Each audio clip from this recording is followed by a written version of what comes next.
cha quang về lo đôi tao phim ray chặt là cả tốt anh cha mi chín long nhìn cả sông à chân tiang kinh lâu in hung lụt lo quên ngắm lâu đốt nang sung chỉ lung sung anh đã cha cả cha câu chân tiang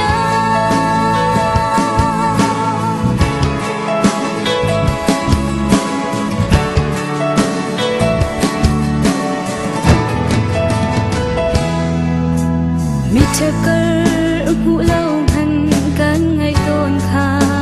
dùng dài trên đình du cả ruột thâu sương lâu trên nhà cây chân nát lấy ít để có khi nó cha trong lâu cả mít áo để khiến đốt na hi bu chiang về lô cây gan đốt na hi nó trâu lan có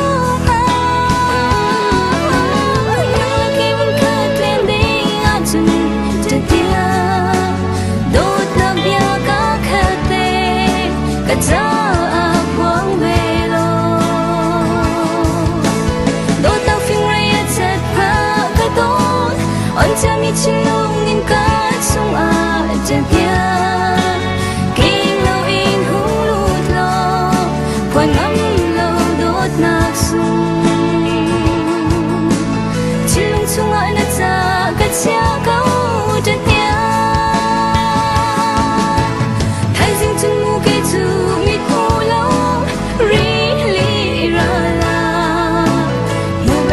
trang chung bom ding a lung se herring ka kalai ka don taliam phana na za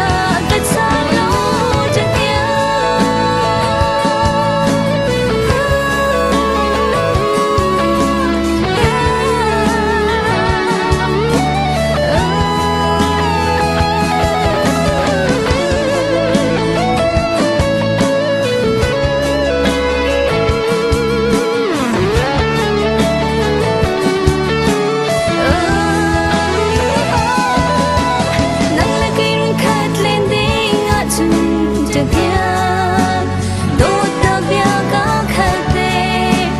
cha